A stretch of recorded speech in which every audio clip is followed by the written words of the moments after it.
कभी जुर्म, खौफ और बदनामी से जानी जाने वाली आज़ाद बस्ती आज इंसानियत, हमदर्दी और खिदमत की पहचान बन चुकी है। इस बदले हुए मंजर के पीछे एक नाम सबसे रोशन है, मुख्तार आलम खान। एक वक्त था जब जमशेदपुर की आज़ाद बस्ती का नाम सुनते ही लोगों के जहन में खतरे और जुर्म की तस्वीर उभरती थी, मगर मुख्तार आलम और उनके साथी सैयद मतीन उल हक अंसारी, मोहम्मद मुइनुद्दीन अंसारी और सैयद आसिफ अख्तर ने इस अंधेरे को उम्मीद की रोशनी में बदल दिया। आदाब, मैं हूँ आपके साथ आमना फारूक और आप देख रहे हैं आवाज़ दी वॉइस। मुख्तार आलम की पैदाइश जमशेदपुर की आज़ाद बस्ती में हुई। ये वो दौर था जब आज़ाद बस्ती का नाम जुर्म, मंशियात और खौफ से जुड़ा हुआ था। लोग वहां जाने से कतराते थे और मकामी नौजवानों के मुस्तकबिल पर एक अंधेरा छाया रहता था। मगर इसी अंधेरे में मुख्तार आलम के दिल में रोशनी की एक किरण जागी, अपने इलाके को बदलने की किरण। गुर्बत के बावजूद उनके अंदर दूसरों के लिए एहसास और खिदमत का शौक था। उन्होंने जल्द ही महसूस किया कि अगर कोई तब्दीली लानी है तो इसके लिए मैदान में उतरना पड़ेगा।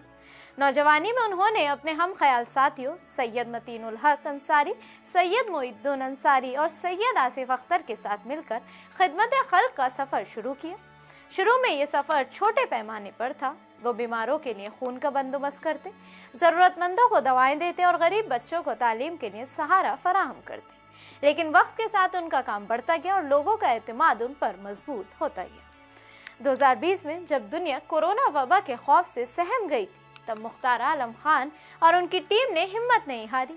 उस मुश्किल दौर में वो अपने इलाके और आसपास के मोहल्लों में खाने, दवाएं, कपड़े और ऑक्सीजन सिलेंडर पहुंचाते रहे। इसी जज्बे ने उन्हें एक मुनज़्ज़म इदारा कायम करने पर आमादा किया, ह्यूमन वेलफेयर ट्रस्ट जमशेदपुर। उस ट्रस्ट ने ज़रूरतमंदों के लिए खिदमत के कई दरवाजे खोल दिए। ट्रस्ट ने सब्बर कबीले जैसे पसमानदा तबके की जिंदगियों में भी तब्दीली लाई। वो हर माह उन बच्चों को शहर लाते, उनके साथ वक्त गुजारते, कपड़े और तहाइफ देते और बीमारों के इलाज का इंतज़ाम करते। 2023 में ह्यूमन वेलफेयर ट्रस्ट को ज़िला इंतज़ामिया ने रिपब्लिक डे अवार्ड से नवाजा। आज मुख्तार आलम खान और उनकी टीम न सिर्फ जमशेदपुर बल्कि पूरे झारखंड में इंसानियत की एक मिसाल बन चुकी हैं। वो मुफ्त दवाएं, कंबल, तालीमी इमदाद, पीने के पानी के स्टेशन, खेलों के सामान, हत्ता कि रेहड़ी वालों को कारोबार शुरू करने के लिए माली मदद फराहम कर रहे हैं। आज़ाद बस्ती की वो गलियां जो कभी खौफ की अलामत थीं, आज उम्मीद की कहानी बन चुकी हैं। मुख्तार आलम खान ने साबित किया कि अगर नीयत खालिस हो तो कोई माशरा बदलने से नहीं रोक सकता।